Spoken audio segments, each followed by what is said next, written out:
Shalom, everyone, and welcome to Coffee and Connection, week 150.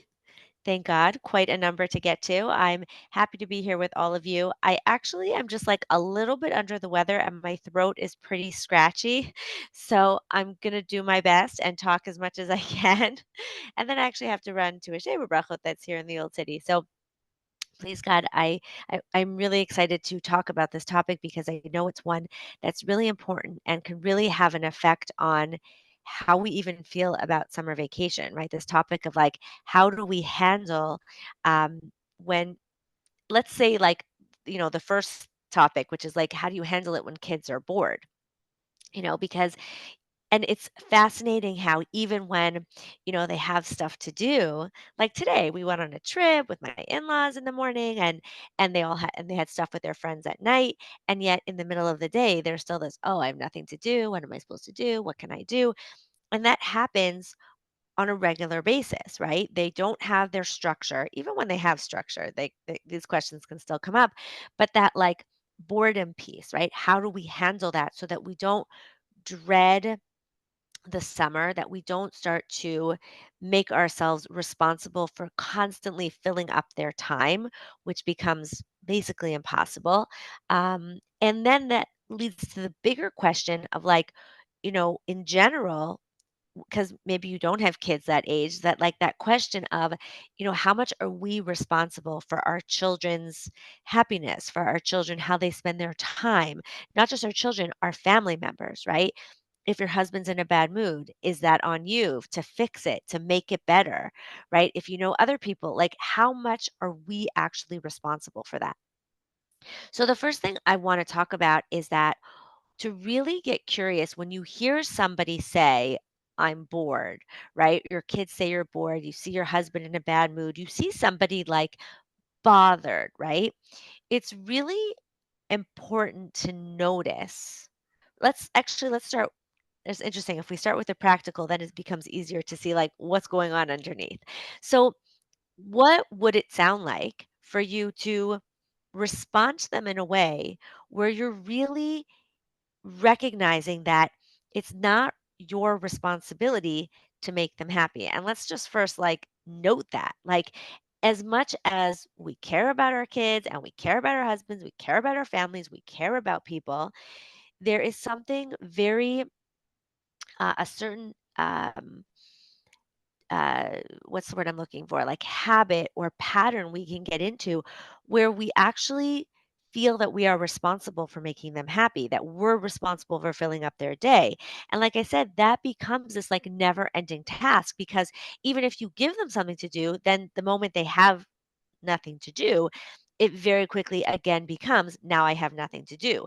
And you may feel the same thing I sometimes feel, which is like I could give them a whole list of things that they could do, but if they're not in the mood for any of those things and I keep giving them those options, what can happen is this feeling of, no, I don't want any of those, but I've taken responsibility for figuring it out for them. So now instead of them taking the responsibility to say, what do I want to do? What friends could I call on their own to problem solve and figure out how to make themselves happy, right? They're now have learned to rely on us again. And this can come up in so many different ways. It's not just about what is my kid going to do today, it's really in any topic where we're taking responsibility to try to fix others' moods and others, what they're dealing with. So the first thing is to kind of make that like mind shift of like getting curious when we notice like, oh, she's bored, what am I going to tell her to do, or he's upset, what, to notice, like, to ask that question, is this my responsibility, right? And to even remind ourselves like, actually, I can't make them happy, or it's not my responsibility to fill up their time. It's, that's an impossible task that I'm signing myself up for. And to then even have like a certain response that you're going to give them. Like, choose how you want to handle it. Okay. It may be saying something like, well, what could you do? And kind of put it back in their court. It could be something like, "Oh, I'm sorry to hear that," or "I hate to hear that you're bored," or something like that. I'm sorry sometimes has a connotation of I'm responsible. So I found that it's often important to stay away from that phrase, even if you're like a Canadian like me and you don't mean it as I'm taking responsibility. You mean it as like, oh, like South Africans say, like shame. Oh, shame. I'm sorry to hear that. That's so sad. But then like they may hear that when you say sorry as that you're taking responsibility. And there you hear my Canadian accent as well. So you can also say something like, I'm sorry to hear, no, I'm sorry, I hate to hear that. Oh, that must be so difficult. I personally like to teach my children that boredom is not something to be afraid of, something that they need to feel like that I'm worried about them being bored. It's okay to not always have time to fill your, so you may just say something like, "Oh, really?" Like, and just kind of like we don't need to say I don't care, but we also to notice like to not jump in to try to solve it, especially if you find that when you try to solve it, it doesn't actually fix it. And again, you're not taking the like showing them, yes, I will now be responsible to fill up that time. Now, once you do that, that's when I also invite you to get curious, like notice the stories, notice the thoughts that come up when you think of not trying to solve it. What happens when you think of not jumping in to fix the situation. When you think of, oh my gosh, but then my kids will be bored, or my husband will be in a bad mood, or somebody won't have what to do, what comes up for you that may have you then say, oh, no, no, I really do have to solve it, right? That has you feeling guilty, or has you feeling scared, or has you feeling concerned. Sometimes it's the fear if they get upset, then they're going to take it out on me. Or if they get upset, then they're going to take it out on someone else. Or if they get upset, they're going to think certain things about me. I always remember speaking to one client who, when I suggested that she stop trying to make herself crazy, trying to fill up her kids' time every summer, that was becoming like exhausting. I said, well, what if you stopped? Like, what if you personally first made peace with the fact that like it's okay for your kids not to have what to do? And she was very real with herself. And what she realized is that she had a fear that if her children were bored and she didn't fill up their time, they were going to think, I wish I had a better mother, right? That it can't, like her fear was that then they'll think that she's not a good mother. And it was so powerful to recognize that story, right? And I invite you to recognize what are the stories that come up for you when you think of letting this go, letting go of keeping everyone happy, when you accept the fact that people may sometimes be in a bad mood, when you accept the fact that your kids may be bored, they may even be frustrated with you for not helping them figure it out or not figuring it out for them. Let's put it that way, because we can help if we want to, if it works. But what comes up for you when you think of letting them figure it out for themselves? And note that story, note those fears, the fear of then they may be upset that I'm their mother. Then they may end up fighting with each other. Then they may get into trouble. Then they may be in a bad mood. Then they like notice what that is so that then you can get curious with this, right? Is it the truth, right? So for even for example, the woman who said, then I'm afraid my kids will think that that they wish they had a different mother, that, does is that first of all, how likely is it for your kids to think that, right? Maybe you had those thoughts sometimes as a kid. So that's why you are thinking about that. And what if we acknowledge that, at some point our kids might think that? And that's not the end of the world. It's just them thinking, like, oh, I had a mother who would help me figure out what I'm doing. But that still, does that mean I'm responsible for it? And does that mean I am a bad mother, right? Sometimes what gets in the way of not what gets in the way of making peace with the fact that people are in a bad mood is that we start to believe that whatever people think about us or feel is the truth, right? And so if my kids are upset at me, it means I did something wrong. If my husband's in a bad mood, then and is frustrated or like is waiting for me to get him out of it and I don't, then that makes me a bad wife. And When we can recognize that other people's thoughts when they're especially when they're in a bad mood or they're bored or they're frustrated is not the truth. It's what they're feeling in that moment. But am I actually a bad mother for not planning my kid's day 24/7? Right? And then we can get curious with that. What would that actually teach my child if I was always there planning their time? What skills are they building or not building, right? What skills am I giving my children if I allow them to plan their day? Um, if I don't schedule or over schedule their time, what benefit are they going to have? Right. And even if I do try to always give them something to do, does that mean that then they're never bored? Or does that teach them that they should always have their time filled up and then they're more upset when, like I said today, there was like a few hours where the kids didn't have anything to do. And that became like oh my gosh, what am I going to do? Right. It was all fine. They worked it out because, again, I didn't jump in to try to fill every second of their day. And, that's yes, in the moment they may be frustrated. And yet, does that mean just because they're frustrated that I've done something wrong, that you'll have done something wrong, right? That you're not a good parent, God forbid, that your kids are, going to be upset and, you know, n- dread what, like, all the negative thoughts that you may be thinking. And that's where we really get to make peace with the fact that people are sometimes in a bad mood. And yes, I'm seeing here in the comments, sometimes it's even frightening when someone is in a bad mood.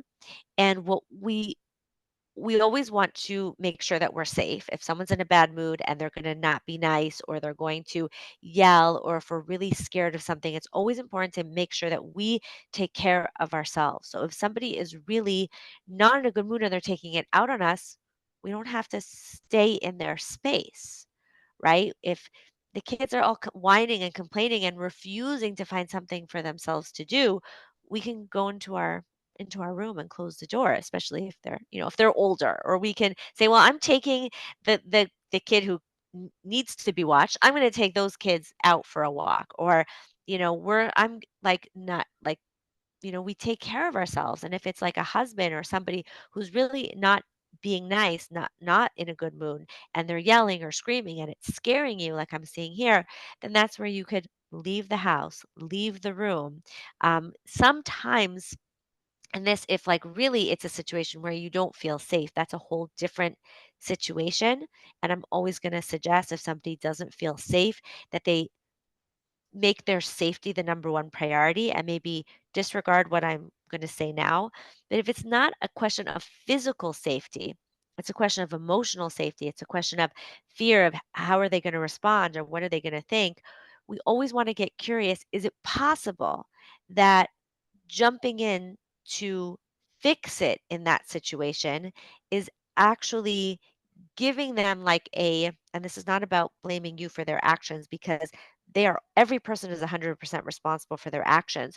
We can get curious about any patterns, any negative patterns that are being created within the relationship. So if every time, let's say my husband gets upset and says, "Why didn't you do this?" or "Why don't you do that?" If I'm worried or scared of his bad mood, so I jump to do it, unfortunately, I'm setting up a pattern where if there's something you want, just get upset and then I'll do it. It's the subconscious way that him getting upset is kind of quote unquote working for him. And that doesn't allow either of us to be our best selves, right? Just like if a kid, whenever they're in a bad mood, they get what they want. If they say, "Oh, I'm so bored," you take them for ice cream. If every time they say, "I'm so bored," you jump in and play a game with them, even though you have like a million things to do and you already did stuff with them that day. If every time someone's upset, you give in to what it is they want, it's also teaching them subconsciously that that's how they get what they want.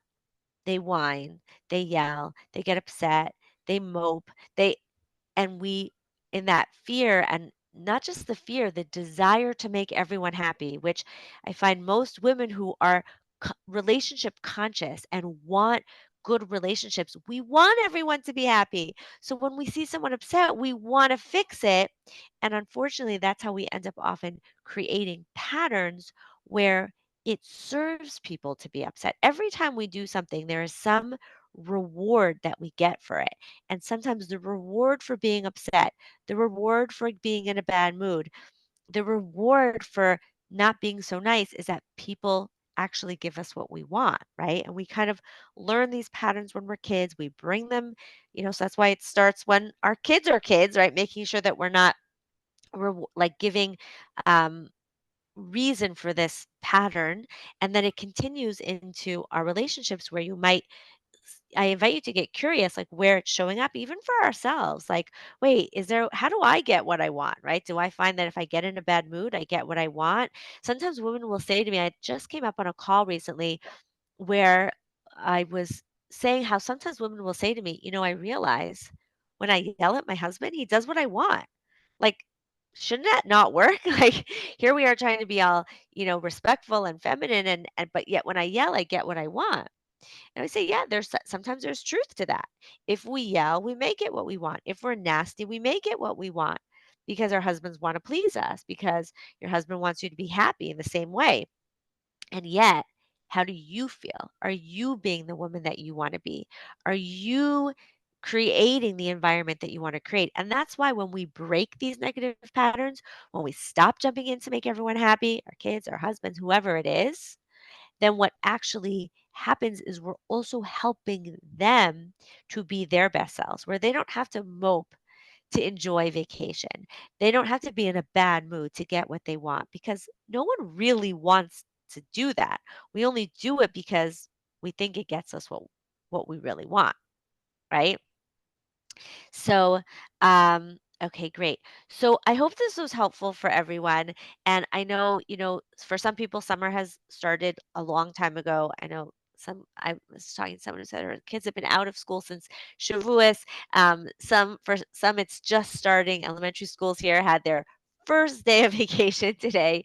And, wherever we are, whether you're in summer vacation or you're not in summer vacation, I think this topic of how much am I responsible for other people's happiness is so important and so powerful. And we always get to remember that at the end of the day, the only person whose happiness I'm in charge of and I can actually even control is my own. So I invite you to make sure as you're, dealing with whatever you're dealing with around the summer, as always, to make sure you are taking care of yourself. You're taking responsibility for your happiness. That means not just taking care of yourself, but also like taking time for yourself, even if you have more kids home or whatever it is, but also noticing if you're giving responsibility for your happiness to other people. If you're saying like, well, the kids are making me crazy, so I'm in a bad mood.